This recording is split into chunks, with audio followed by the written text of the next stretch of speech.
There are many casinos in the world, but none that felt as special as Le Casino de Monte Carlo.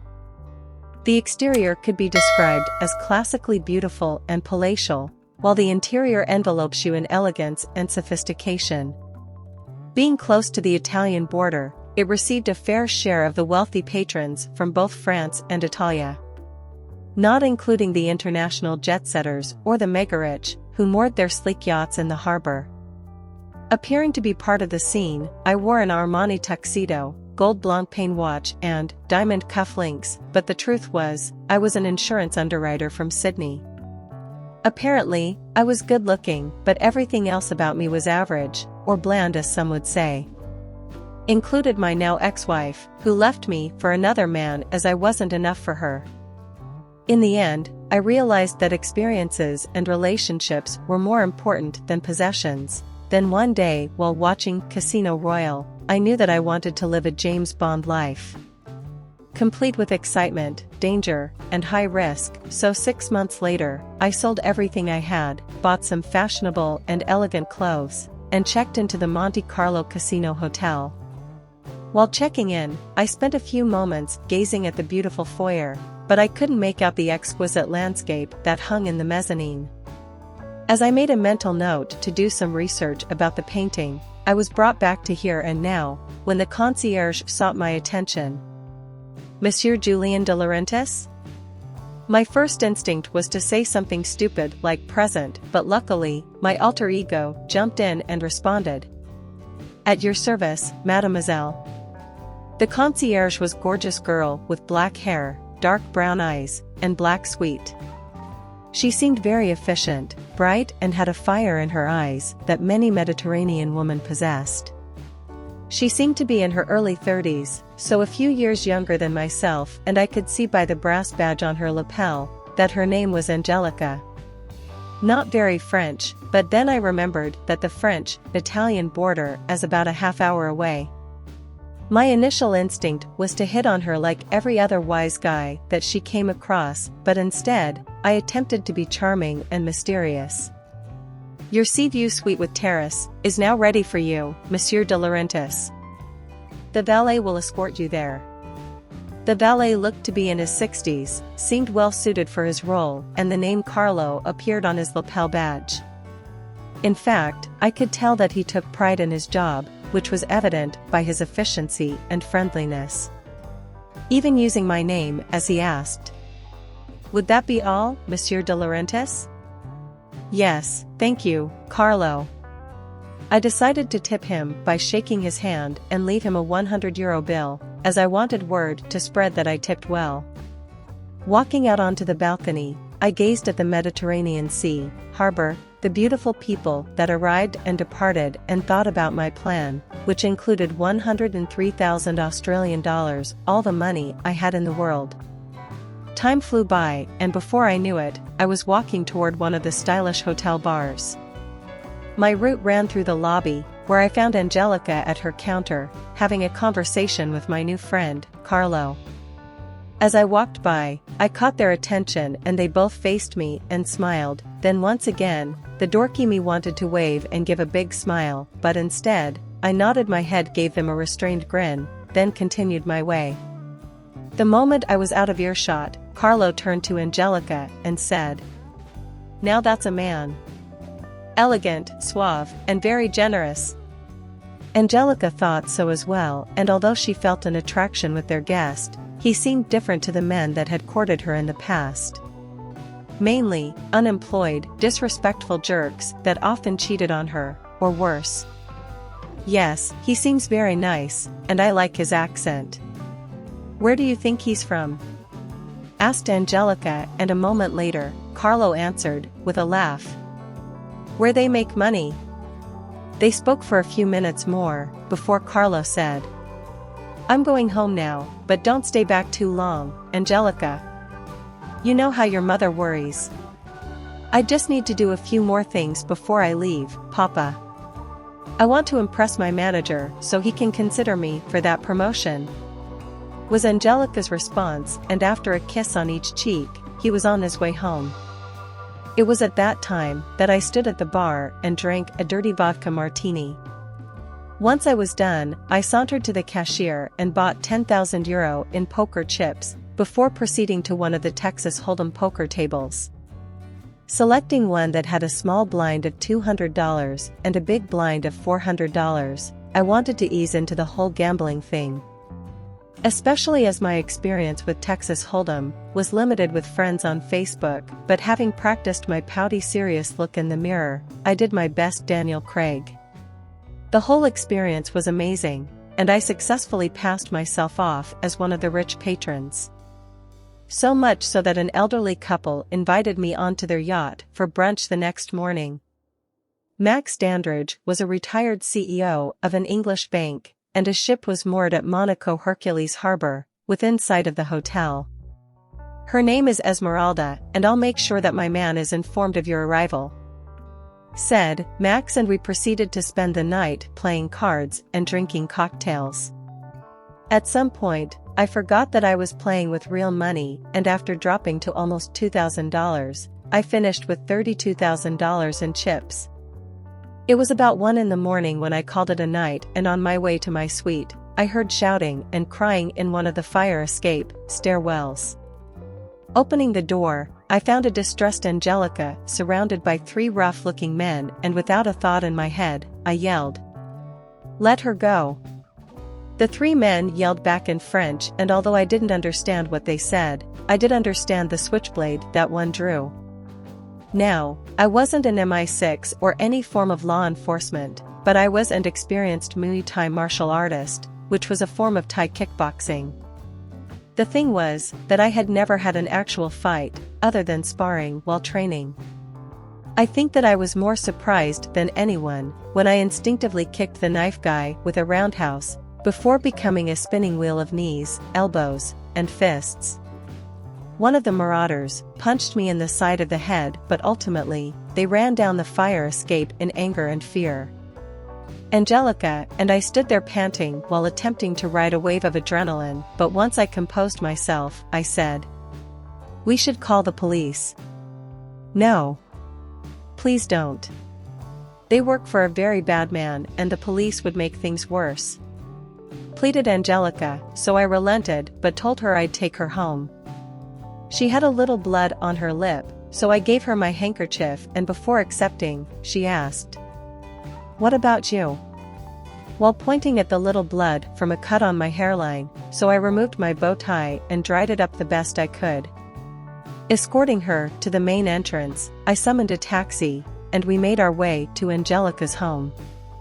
She lived not far from the small seaside town of Ponte San Ludovico, just over the French-Italian border. Before escorting Angelica to her door, I asked the driver to wait, and a moment later, we entered a dark hallway of a small home. Angelica led me to the kitchen, where she retrieved a few first aid items. While I sat on a stool, she placed a small bandage to my temple, and I smelled her Chanel No. 5. "Thank you, but you didn't have to go through all this trouble." "Trouble? You saved me from God knows what, so the least I can do is place a band-aid on your forehead," was Angelica's response. She had calmed down after her ordeal and looked as beautiful as ever, but before I understood what was happening, she bent down and gave me a brief kiss on the lips. Never has a kiss affected me as much, and I was almost electrocuted by the sparks that flew between us. Looking deeply into her eyes, I felt the world fall away. They were deeper than any abyss and full of character and warmth, but a few seconds later, I returned to my game plan and said, "I better return to the hotel and get some sleep, but if you need anything, you know what room I'm in." After saying our goodbyes, I returned to my taxi and made my way back to the hotel. Sleep eluded me, and I didn't know if it was because of the encounter with 3 hoodlums or Angelica, but I must have had at least an hour of sleep, as my alarm woke me at 7 a.m. It took a moment to recall why I said it, then remembered my brunch date with Max and his wife. It was a short stroll to the marina, and the biggest yacht there was Max's. I wore a bone-colored linen suite with pastel green shirt and matching shoes, along with the cool facade that I practiced in the mirror. Other guests invited, including a British politician and an executive with MI6. Although I was way out of my league, I pretended that I belonged there and in fact, had a great time. Brunch and conversation were casual, then Jeffrey Sotheby, my new MI6 friend, asked, "What happened to the side of your head?" "Oh. I bumped it in the shower." He knew that I was lying but let it go, and a moment later, his wife May inquired, "Are you related to the famous Dino De Laurentiis?" "No," was my response, but I said it in a way that it seemed that I hid something. The entire party made plans to meet at a Texas Hold'em table later in the evening, and we said our farewells until then. I passed the time by sitting on the balcony of my suite when I heard a knock at my door. To my surprise, I found Carlo standing there and he said, "Monsieur De Laurentiis? I've come by to see if you needed anything or if I could be of service to you." I was about to say that I was fine but then remembered something. "Funny that you asked, Carlo, as I need to purchase a new bow tie. I have a spare one, but I want a backup, just in case." "Does the hotel sell them?" Because of the blood," responded Carlo, but seeing the surprised look on my face, he continued to explain. "Angelica is my daughter and I owe you so much, that I can't put it into words." "You don't owe me anything, Carlo. Any decent man would have done the same thing," I explained, in the attempt to play down his extreme gratitude. "I can at least buy you a bow tie," offered Carlo, and I reluctantly agreed. Then about an hour later, I heard another knock at the door, and when I opened it, I found a large red box, wrapped in a white ribbon and white bow. Picking it up, I noticed a card was attached with the word grazie, along with red kiss, made with lipstick. I guessed it was Angelica's, as the color didn't suit Carlo. Opening the box, I beheld a dozen bow ties of different colors and fabrics, and I chose one that closely matched the shade of lipstick on the card. A few hours later, I strode toward the bar, taking the route through the foyer, where I found Angelica assisting a patron, but it seemed that she was done, so I walked toward her. She seemed as beautiful as ever, and her confidence appeared to have returned. "Bonsoir, good evening, Monsieur De Laurentiis." Angelica greeted in French, but I responded in Italian. "Buonasera, good evening, Signorina, Miss Angelica. Your accent is very good." "Signore, sir. Please call me Julian. Although I was born in Australia, my parents and grandparents are Italian, so I learned to speak the language," was my response, while attempting to be charming. We spoke for a few minutes, and I asked if she were okay, while she found I no longer needed the band-aid. "I like your bow tie," she said with a cheeky smile. "It matches the lipstick on the card," was my response. That feeling of sparks almost consumed me, but Angelica was called away, and I had a gambling date. 5 minutes later, I walked toward my gambling party with a martini in one hand and $50,000 in chips in the other. Once again, we got on like a house on fire, despite the difference in our ages, and at the end of the evening, I walked away with $74,000. $46,000 for 2 nights' work wasn't bad, I thought to myself, but I hadn't realized that I was being watched from across the room. The 3 men that I met in hotel stairway were employed by a wealthy gambler that spent considerable time at the casino. Most of the regulars knew him as a ruthless gambler, but weren't aware of his more nefarious actives, and once I left, Konstantin Ivanov approached our table and invited everyone to a special Texas Hold'em event. The small blind being $2,000 and the big blind $4,000. And invite your young friend as well. He seems to know how to play. And with that, Jeffrey Sotheby sent me a text with an invitation and a warning. The host is a ruthless gambler, so I wanted to give you a heads up. The next day began with coffee and pastries on the balcony, but the weather turned as I made my way inside. Hearing a knock, I walked toward the door of the suite, while wearing a fluffy white dressing gown. I was pleasantly surprised to see Angelica standing there, in jeans, t-shirt and leather jacket. "I know that you are here to gamble, but I thought that I could show you Monaco. If you'd like." "I would love that." About 5 minutes later, we walked out of the main entrance and straight toward a Vespa. I couldn't help but laugh and she responded, "I'm going to show you how the other half lives." The other half? She thought I was rich, but I didn't explain who I really was. Not yet. We spent the day riding around on her little mint green Vespa with me sitting on the back. Lunch was at Bistro de Pêcheurs, which was a budget-friendly eatery, and I discovered a depth of character and wisdom within her. As well as having a great, quirky sense of humor, she found positive in any situations. Before we made our way back to the hotel, she asked, "Will you be gambling this evening?" "Yes. I've been invited to play at a special event by a man named Konstantin Ivanov. It's a little high risk, but I didn't come to play on the poker machines." Angelica gasped at the sound of his name, and she seemed quite fearful. So much so that I asked, "Are you okay?"